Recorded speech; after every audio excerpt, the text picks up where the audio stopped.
Hello, everyone, and welcome to This Week on Magnet Marketers. I'm your host, Jessica Phillips, and Mike Gingrich. I'm with a Now Marketing Group and Relationship Marketing System, here to help you build know, like, and trust relationships with your ideal audience. Mike Gingrich, the co-founder of Digital Tab Site, the founder of Halftime Mike podcast, and the president of Digital Hill, expert on social media and tips that'll help you rock your social media game. So today we're talking on how to find and plan your best social media content, and just a little rule 10-4-1 that'll help you with your social media content planning. So first, Mike, this comes up quite a bit in conversations with clients. They're asking, where do I find social media content to post? I don't have enough to fill up the whole week or the whole monthly schedule. Like, where am I looking for content that is relevant to my audience to post on social media? Right. And kind of how do I plan it out so I don't feel like I'm sharing too much or too little? And that way I can keep that engagement going. Yes. So I want to provide some sites, some links that people can go to find content, one, and two, then how they can get into that rhythm of planning it out. Okay. All right. How about if I want to back up one more step, and that is Sure. This question usually comes right after I have the conversation with them about how frequently they should be posting. Because then they're like, oh my word, what? Because you can say something like, hey, ideally, just because of the way Facebook is with all the competition out there, you should be posting a minimum of 4 times a day, that kind of thing. Yeah. So, it varies by network, but you need to be aware of that. Why you need content is, because there is competition to be seen. And that obviously not everybody is on social media all the time. So you want to be able to find those key time spots when the people are online and to be able to share that. And I think that, just taking Twitter and Facebook, for example, using both of those. Those are two common ones that I work with clients on, and Facebook is going to give you the insights, the page insights. So you can go into Facebook and go into insights, you click on the posts, and it will be able to tell you then kind of where your audience is, what time of day they're on Facebook, and so you might see a peak at 9 and, drops down a little bit and goes up again at noon, or, whatever that is. You'll see that, and that tells you some of those key blocks. And so you want to be able to hit that audience. And so if you're going to aim for, 4 times a day, now you can kind of see, okay, well, I'm going to need to hit 9 o'clock. I'm going to need to hit 12:30, 4 o'clock, and 9 p.m. kind of thing. And so that's, that starting point. And, I always do it then within context of your digital mix, and you're going to go into that with the 10-4-1, but it also, I think there is you can't be sell all the time. And so I always tell people, you are on a social media network. So you're going to, as a business, you're still, you need to engage with them in a social way, and so Absolutely. There's going to be a mix of your content. It's not all going to be, links to your product and services. I mean, there can be links to your blog resources, but there should be other links which are showing some of your brand personality. And I think that's a little bit what we're talking about today. How do you find some of those other ones? So I don't know, that's my backdrop, is to say that, on Twitter, it's kind of a fire hose. They don't have an algorithm which is trying to elevate some content and stuff. I mean, it's basically there and it's gone. And so if you think 4 posts on Facebook is a lot, well, you should probably be posting more on Twitter. You don't want to hear about Twitter then. Yeah, right? You don't even want to know. Yeah. So anyway, I might need to do 7 times, a day, or, whatever, those type of things on Twitter. But I think, okay, here's to put people at ease, is to say that one of the biggest things they fail to remember is that great content can be shared more than once. Great content can be shared more than once. I think that is perfect. Yeah, Yeah. because I think, when it goes live, if you have a new blog post that goes out and say you scheduled to go out at 7 o'clock some morning, but okay, so maybe you want to go out on Facebook at 9 o'clock in the morning. That's your first time it went out. So that's that first day. Maybe 3 days later, you want it to go out in the afternoon just to make sure the audience saw that. Then maybe you're going to have that go out a week later just as a follow-up. And then maybe you're going to have it on once every 2 months as some evergreen content to keep cycling back through. So that can be part of your content mix, is using your content again multiple times, but also think of it in multiple ways. So maybe once you're sharing it as a link, and then another time you're sharing a key image from it, and a third time you're making a quick little video, and then that links to your content. So it's all the same content. It's just been shared in different ways to capture the attention of the audience. So that's again just using what you got. So I just want to emphasize that, take away some of that. No, that's perfect. Yeah, that's perfect. And like you mentioned, people get scared, clients get scared when you're talking about how often you need to post on social. You mentioned 4 times a day on some platforms. On Twitter, it could be every hour and it wouldn't look like overkill. But you can never produce enough of your own content. You probably could, but you would need a full team of writers that is doing that for you in-house in order to share valuable, good content that you want to put across there. So yes, definitely sharing your own valuable tips of your content and sharing them in different ways and multi-purposing that content, but then also looking to other sites to find good thought leadership or other good content that's already being put out there that can drive you as the source of information for whatever that topic or that niche is. So people are coming back to you and saying, I know I can go to Mike and get all things on social media. He's going to keep me up to date for things that are happening with marketing and social media. And I am trained now because you're sharing and aggregating content all on your feed. It may come from different sources, but I'm coming to you because I know that you're that guy that I can get that from. So the goal with clients and with everyone as you're producing social media content is finding out what you should be known for. What is your content mission, first of all? Who are you writing for? Who are you writing to? Your buyer personas, and what should they be able to get if they're coming to you? So knowing that is kind of half the battle before you go start kind of collecting content to put out and for people to come find it from you. Yep. Then you can use sites to find that content. And so you're not spending all day thinking, in the morning or whenever you're planning out your content, what am I going to put out today? You should already have kind of some kind of rhythm to this. Once you start finding your sources, that you can go and replenish and refill and get this down to a science so people know what they're going to expect when they're going to your site to find content. So let's dive in and talk about some of the apps that we can use to find content and that others can use to find content that could be relevant, and what they'll get from those, and then how they can plan it out from there.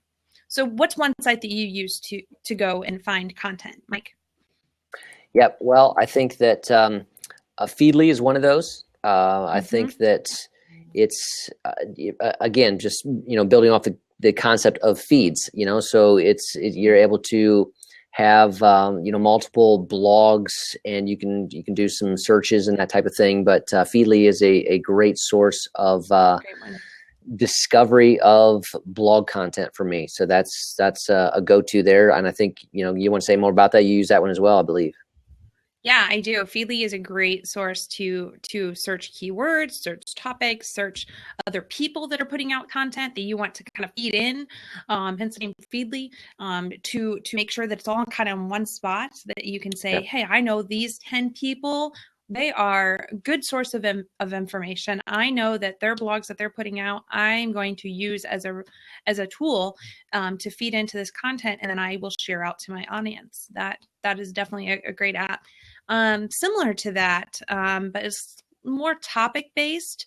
I put next to Feedly, which that link there is Scoopit, SCOOP.it. You can make your kind of aggregated content that it automatically grabs it and pulls it into your bucket around a topic. So if you say, I want all things relevant to healthcare marketing, and you put that as your scoop it there, then it's going to start aggregating things based upon keywords into that bucket. There's one kind of source that is free, and then any others, then they have a subscription-based service that you can subscribe to and purchase more like that. So you can aggregate maybe for each persona or whatever you have going on there. Yep. And related to the question about what you do with this, I mean, it's all then what you do with the content. The content is there, and you found a good article. You've read that, so it's not about just broadcasting that out. It's about giving your take on that or offering your input on why this is of value. So that is the personalization is key. And, I want to get that across to Gilbertism as he's coming in here and answer that question. So what we're talking about is ways to find it and to pull it together for yourself so you can review it so that you have a source. And then the key in sharing then is to share it with your own take. What is your take? What is, your addition, your subtraction, your commentary on that? That's you adding value. Exactly. You're not just going to put the headline. Please don't just put the headline and then the link article.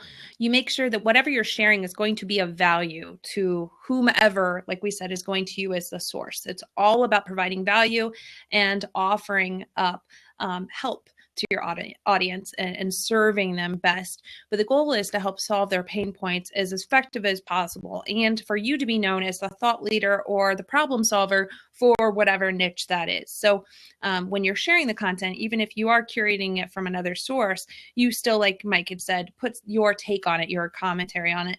But you could say, hey, like I just shared something, for example, on our Facebook page, and it was all about Snapchat providing URLs now for the Snapchat. Instead of just the QR code that they had before on usernames or phone numbers, but now each person has their own Snapchat URL. So that's something that isn't already common knowledge. So I was, it was just released, but I wanted to make sure that I was sharing that out there today as soon as I found out to my audience that is interested in knowing what's happening with social media and saying, hey, guess what, guys, here's what I just found out. Snapchat's doing this, and here's the way where you can find out more so you can do this for you. Similar to like Facebook, as they're rolling out new things with Facebook. I'm like, hey, Facebook Reactions is coming out. Here's what it's going to look like. Here's what you're going to be able to do. Here's where you can find more information on it. So sharing multiple different things about social media. And that's why I mentioned at the very beginning, it needs to go back to what your content mission is. What problem are you trying to solve, or what should all of your content be around? What should people know from reading your content?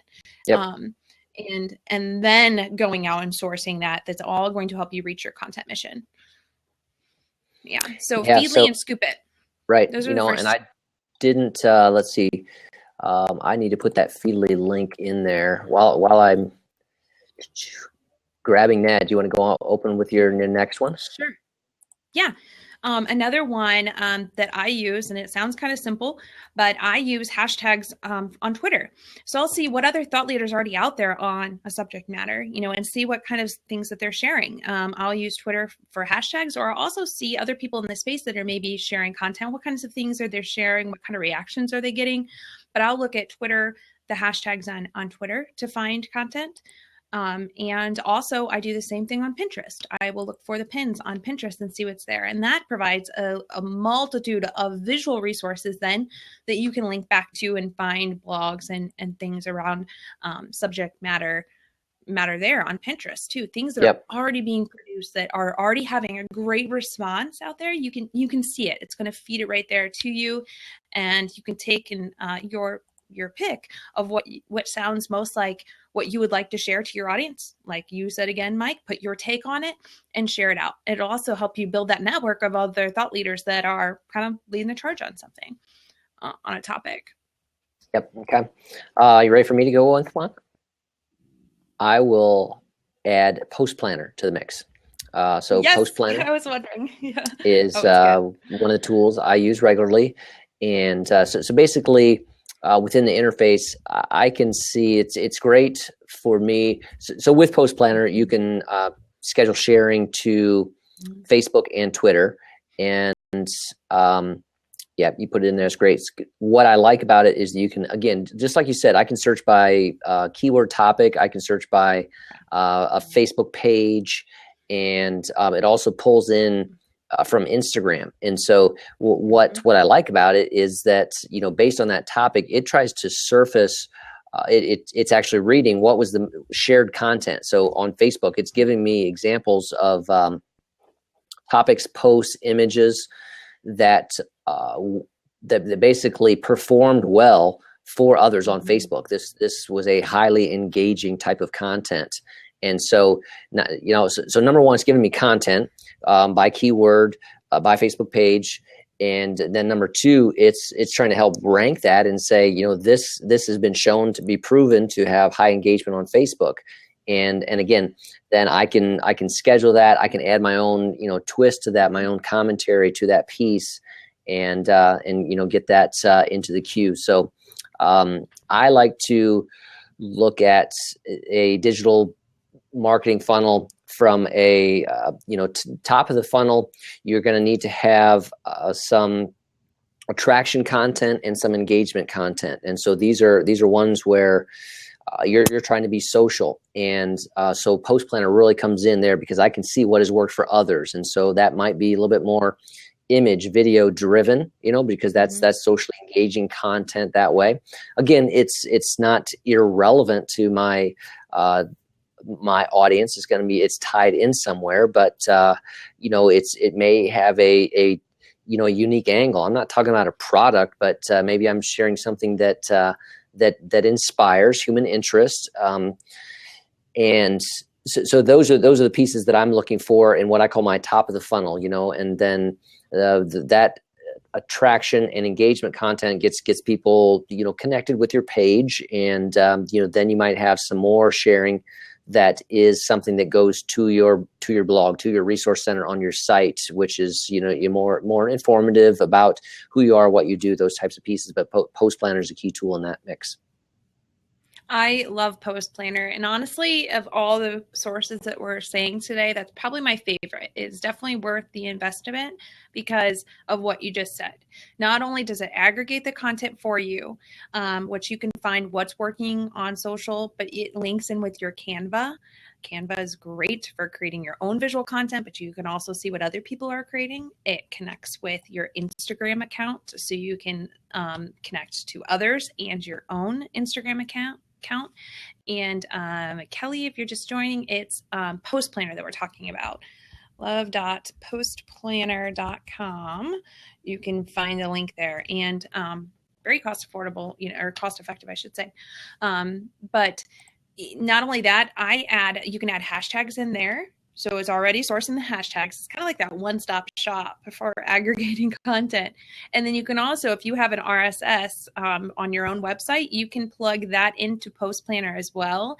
And so your blog's right there, and you can link out and post directly from this site. So not only does it aggregate the content for you, allows you to search, and like you said, what's working, what's not working. It gives it a little star rating, but next to each one, you can search Canva, Twitter, Instagram. It gives you content suggestions on engaging comments, on fan love, a bunch of different content suggestions that it provides there. And you can add in your own website. It takes it a step further from that even. I should be getting paid by Post Planner right now. Josh, where's my endorsement check? No, we're just kidding.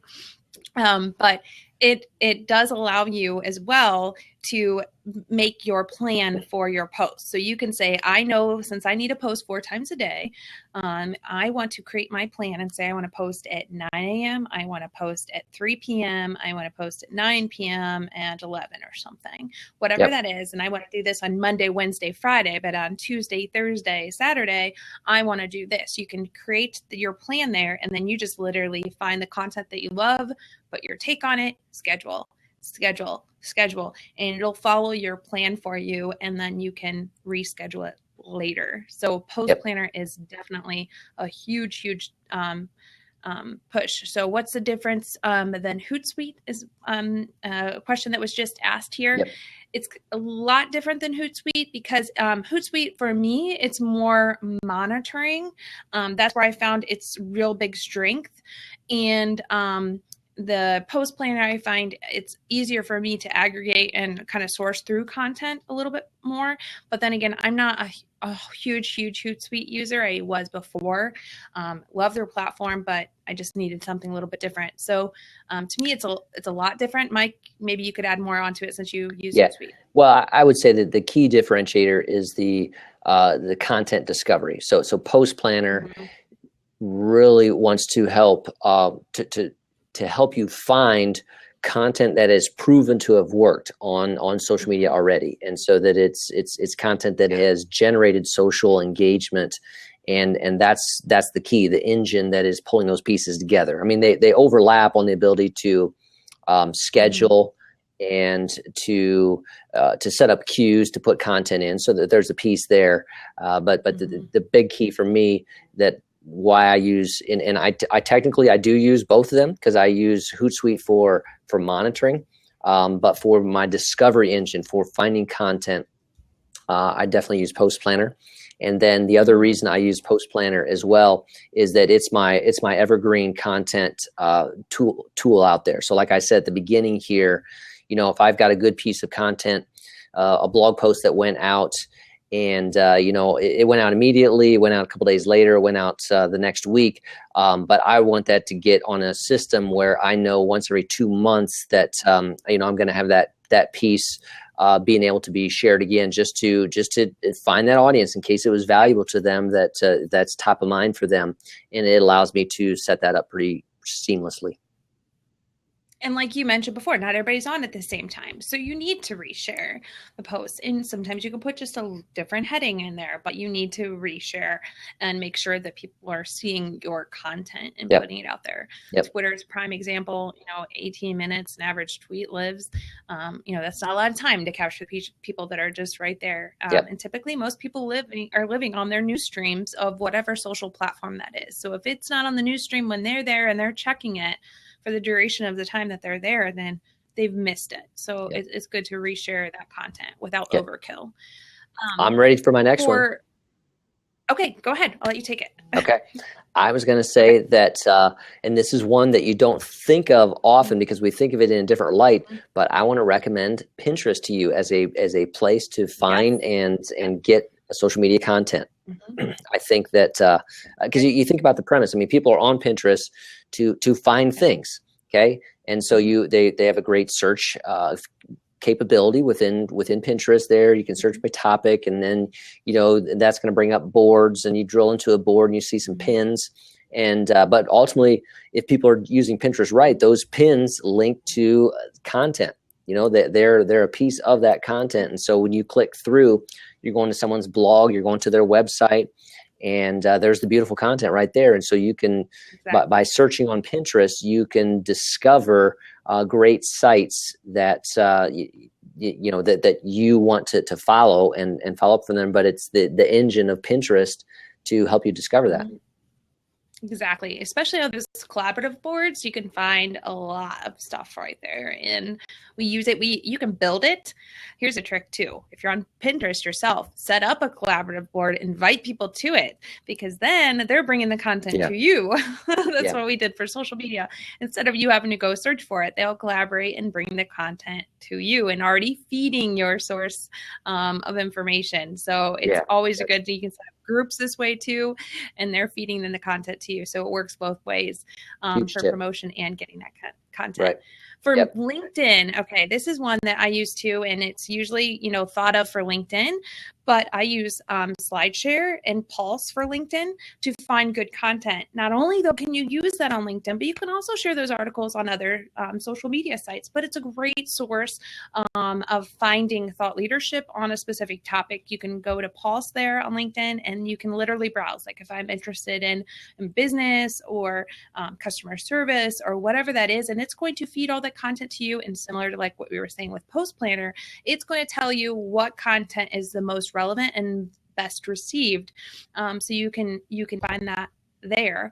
And also for the visual content piece of it, SlideShare is phenomenal. People that are putting SlideShare post out there, you can find all of those visually creative slides and use that to share as well.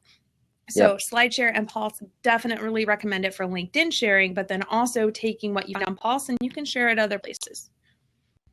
Absolutely. So, all right, I'll bring another one, and that is one that we both use, and that would be BuzzSumo. Okay, BuzzSumo. Yes. How many people are familiar with BuzzSumo? Kind of give us a little commentary there. Let us know what you think on that one.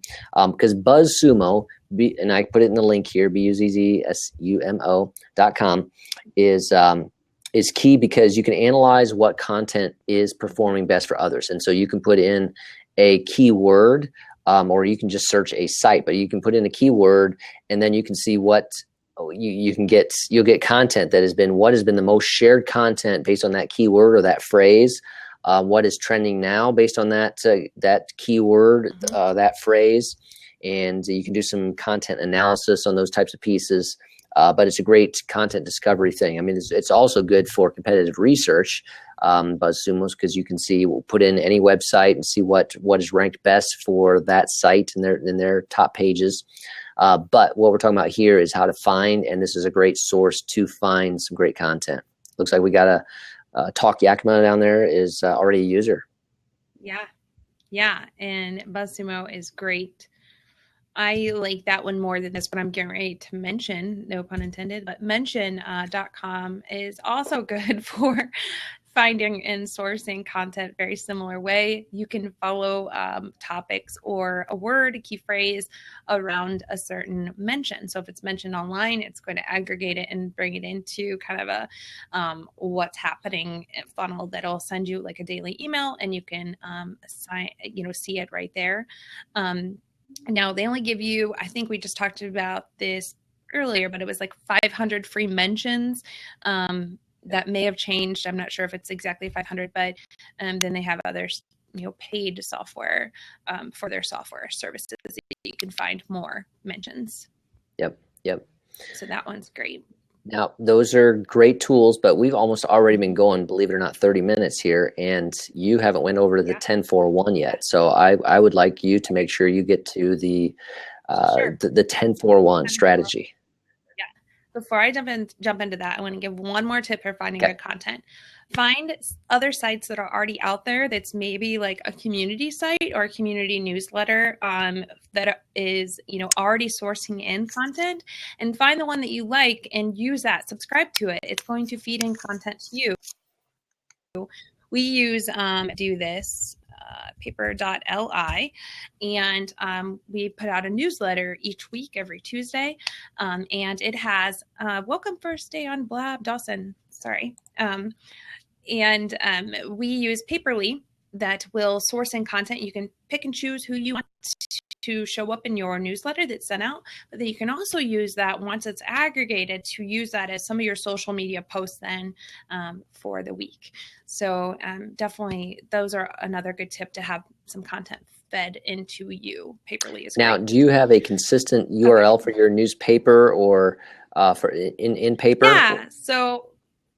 Yeah, we've actually purchased ours. You can purchase your domain and then have it linked to your paper, and ours is just newsletter.nowmarketinggroup.com, and I'm going to put the link in here. Good. And so you can see what it looks that'd like. Be good. So they have a free link to create one, but then if you also want to have it customized kind of how ours is, then you can pay $9 a month, $9 per paper, one name of your paper, for example, and have that go out. We've used it kind of and created different papers for different personas, and you can pay additional $9 for that. Another first day on Blab. Welcome to Blab. So good to see some first-time visitors here. Okay, moving into the 10-4-1 rule, so we can make sure that we get this. And I'm going to put a link to that 10-4-1 rule so you can follow back up with it and make sure that it makes sense. But as we mentioned early on in the session for those of you who are here, but those that are joined in a little bit after we talked about it. But making sure that you're sourcing in your own content intermixed with other content that you're sharing. You still want to make sure you're driving people back to your home base so they can start building a more in-depth relationship with you, kind of where you live on your home base, your website. So you want to make sure that there's a good mix of content that you have, that you're producing out, but also content that you're sourcing. So we came up with what's called a 10-4-1 rule when scheduling and planning out your content. You want to have as every 15 posts that are planned out, you want to make sure that you have 10 pieces of content that is curated content, that's good thought leadership on the subject matter, 4 that is coming directly from your blog. So make sure that you're just, why 10 more than your 4 is because you want to make sure that when you're sourcing out your, publishing your blog, that you're not looking like you're overly selling yourself, really just trying to, drive traffic back to your website. You want to come off more natural and that you're really just trying to provide help to some kind of subject matter, and help answer and solve problems. So 10 curated posts, 4 from your own website. Maybe it's a blog, a video, helpful information that you're sharing out. And then the last out of the 10-4-1, the 1 is your permission to then offer a landing page or a download or kind of a soft sell, if you will. It wouldn't be like, hey, buy my service, but it could say, hey, guess what? We've shared with you our blogs and we've shared with you information on the subject. Now we want to make sure that you can, find out a lot more on this. You can download our resource guide here. So just like I'm going to do right now, I'm going to put a link in here sorry, that link is really long, but I'm going to put a link in there to download our ebook on how to create content using the 10-4-1 and how to source content. You could go to that link, you could put in your information, a name and email address, and get the long download out of it. So make sure you mix in the 10 curated post for your own stuff and 1 a landing page or a call to action that is requiring something of them. Yeah, how to market your business on Blab. I like it. Just like Jessica just did, right? Yeah. So I did. We have a topic. Put it in there. We're providing content, and within the mix of that content, you almost followed 10-4-1 to perfection, because we look at all these other curated pieces that we've talked about here. I mean, you talked about all these other great tools. Yeah, you wove in a couple that were from your website, your blog, and then there was just one that's the ebook right there. So that that's a perfect thing. See, I didn't come off salesy in this, right? See, it was all part of the plan. It was all part of the plan. Just kidding. But no, anything added to kind of mixing in the content, would you say, Mike, that you found that works? No, I laughed your butt off. Sorry. Okay. All right. Well, I was going to answer Kelly's question there. Do subscribers go to your mailing list for Paperless? So you'll probably want to say more about this, but I know that like on your newspaper, there's an option to subscribe right there. And so that way they can get it via email. Do you want to say more about that? Yes. So you can subscribe right there. There isn't currently a real great way of taking the subscribe button and putting it on your website to have people subscribe to your Paperless. They are working on that. However, you can do this. You just email Paperless, you ask them for that. They will take that subscribe then and give you the code that you can integrate it in with a link onto your website to subscribe.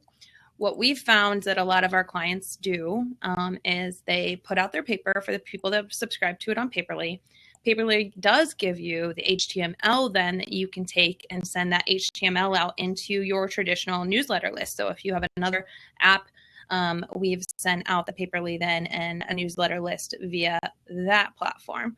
So you do have a way of kind of dual purposing your Paperless. The reason why we did it that way and send it out to the email list is because your Paperless typically it curates more often. You can control it if you only wanted to gather new content once a week.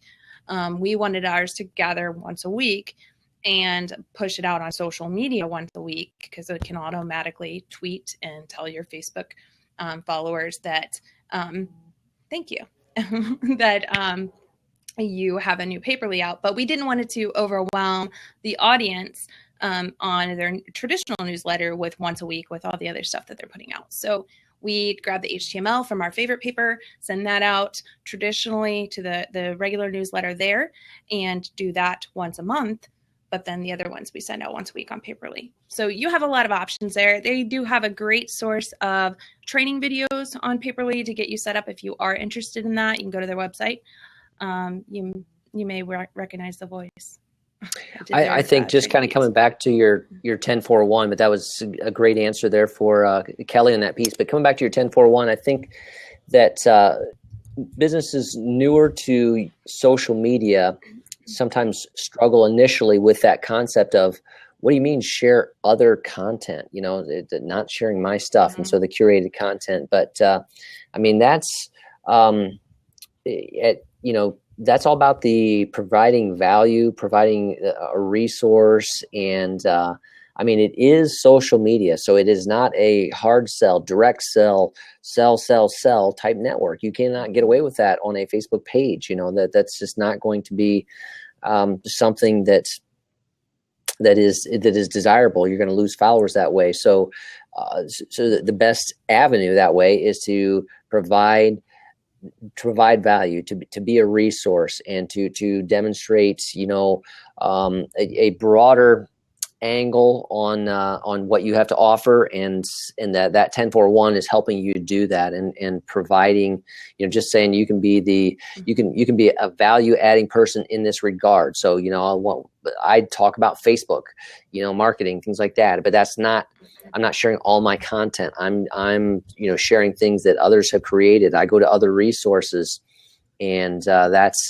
that's key for me, is to be a curator of some of the best information that's out there. So when something's breaking loose, and in Facebook they made a change, Mari Smith gives her take on it, I listen to that and I say, yes, that's a great take. I want to share that, so I want to pass that on. So that's part of that 10-4-1 rule of just adding value. And I think some businesses initially have trouble with that. Why would I share something else? But that's part of the social aspect, the give and take, and being a resource is not just demonstrating what you've written, but your take and the value of understanding other people's value when you see it, and sharing it and saying, this was good that they wrote here. I agree with this, and I would add on this.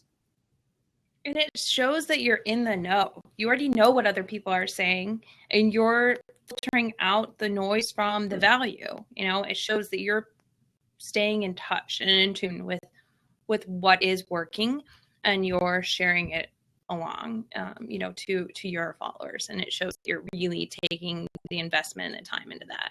So yeah, that's good stuff. So as we are wrapping up here, any other questions? We'll definitely field them. Yes, in my opinion, you do. Yeah, giving your 10-4. Definitely, I definitely see that. We are working on our new website right now, just so you know. But sometimes the painter's house last one to be painted. Yeah, we are working that. But if you definitely see any recommendations that you would send to us for our new site, definitely send it over our way. But as we're wrapping up here, if you have any questions, please feel free to put those in. We're going to make sure that we post our resources here in the links in our comments here, so you can follow us online and find the sites that we've mentioned here. We'll also follow this up with a blog article with links to all the sites we mentioned. So if you kind of joined in at the middle and you want to know what we talked about, you can listen to the replay or go to the blog link. So, yep. Mike, we're inviting us. Links there. Yeah. We're inviting everyone to come back, because this is a regular occurrence every Tuesday at 4 p.m. Eastern time.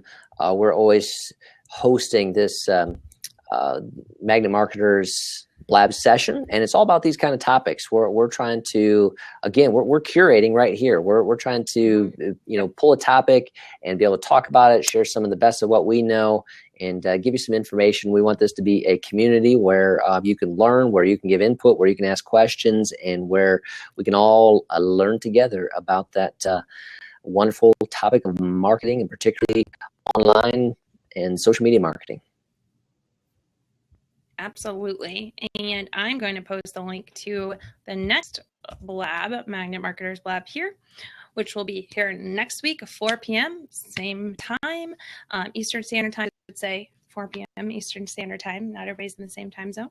But we'll be talking about email nurture, how you can rock relationship building through email campaigns. I will not be here next week, but Mike and a special lovely guest, April Havens-Woodcock, will be here next week, and they have this down to a science. You definitely don't want to miss it. Next week, there's a link. You can subscribe, and it'll be here next Tuesday at 4 p.m. Eastern Standard Time. Mike, you have a link where to find you. I'm going to post it here as well. You can find me on Twitter, and then also I have jessicaphillips.com.